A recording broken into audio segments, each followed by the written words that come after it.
Hello guys, സമയം 3:30 കുറേ ദിവസമായില്ലേ കൊട്ടിയൂർ ഉത്സവം തുടങ്ങിയിട്ട്. ഇന്ന് അവിടത്തേക്കാണ് കേട്ടാ. പോകുമ്പോൾ തന്നെ നല്ല മഴയും കിട്ടി. ഉറക്ക ക്ഷീണം വണ്ടിയിൽ നിന്ന് തീർത്തു. കണ്ണനും നല്ല ഉറക്കാണ്. പോയ വഴിയിൽ ചായ പിടിക്കാൻ നിർത്തിയിട്ട് കേട്ടാ. കണ്ടാൽ ആർക്കും അസൂയ വരുന്ന സ്നേഹമാണെങ്കിലും അടിയാണെങ്കിലും അമ്മാതിരി അടിയാന്നിട്ടാ. ഇത് എൻ്റെ ലാലാജി. ഈ മലകളും കോടമഞ്ഞൊക്കെ കാണുമ്പോൾ നമ്മുടെ ചിത്രരഞ്ജനാണ് ഓർമ്മ വരുന്നത് കേട്ടാ. ശരിക്കും നമ്മുടെ പ്രകൃതി എത്ര മനോഹരമാണല്ലേ. അങ്ങനെ കാഴ്ചയൊക്കെ കണ്ടിട്ട് നമ്മൾ കൊട്ടിയൂർ എത്തിയിട്ടുണ്ട് കേട്ടാ. അങ്ങനെ വണ്ടി പാർക്ക് ചെയ്തിട്ട് നമ്മൾ അമ്പലത്തിലേക്ക് നടന്നിട്ടാ. മഴ കുറഞ്ഞിട്ടുണ്ടെങ്കിലും വെള്ളത്തിൻ്റെ ഒഴുക്ക് ശക്തമാണ് കേട്ടാ. ഓടപ്പൂവാണ് ഇവിടുത്തെ പ്രധാനി. ഇത് ഇക്കരെ കൊട്ടിയൂർ. ആദ്യം പ്രവേശിക്കേണ്ടത് അക്കരെ കൊട്ടിയൂരിലേക്കാണ് കേട്ടാ. ഒരു കുളിയും ഒരു കുറിയും, അതാണ് ഇവിടുത്തെ പ്രധാനം കേട്ടാ. നമ്മൾ ക്യൂ നിൽക്കേണ്ടാന്ന് കേട്ടോ അമ്പലത്തിനുള്ളിലേക്ക് കയറിയത്. ഓരോ സമയം കഴിയുന്തോറും തിരക്കിങ്ങനെ കൂടിക്കൊണ്ട് വരുവാണ്. ഇത് അമ്പലത്തിൻ്റെ മീത്തിലെ വ്യൂ ആണ് കേട്ടോ. നല്ല തിരക്കുണ്ടേ.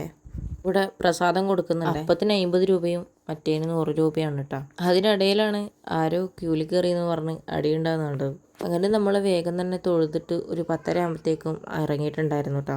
ഇങ്ങനെ കല്ലെടുക്കി വെക്കുന്നത് എന്തിനാന്ന് എനിക്കിപ്പോഴും മനസ്സിലായിട്ടില്ല. വരുമ്പോൾ ഉണ്ടായിരുന്ന ക്യൂ ഒരുപാട് നീണ്ടിട്ടുണ്ട് കേട്ടോ. അങ്ങനെ വണ്ടിയിലെത്തിയിട്ട് ലാലാജി ഐതിഹ്യം പറയാൻ തുടങ്ങിയിട്ടാ.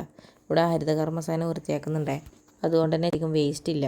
അമ്പലത്തിൽ ചോറ് വയ്ക്കാൻ വേണ്ടി നിന്നിട്ടില്ല കേട്ടോ. അതുകൊണ്ട് പോകുന്ന വഴിയിൽ നമ്മുടെ സേവാഭാരതിൻ്റെ അന്നദാനം ഉണ്ടായിരുന്നു. അപ്പോൾ നല്ല ചോറും കൂട്ടത്തിൽ നല്ല പാൽപ്പായസം ഉണ്ടായിരുന്നു കേട്ടോ.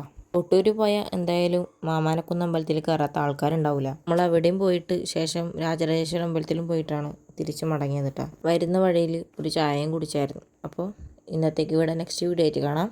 Okay, bye.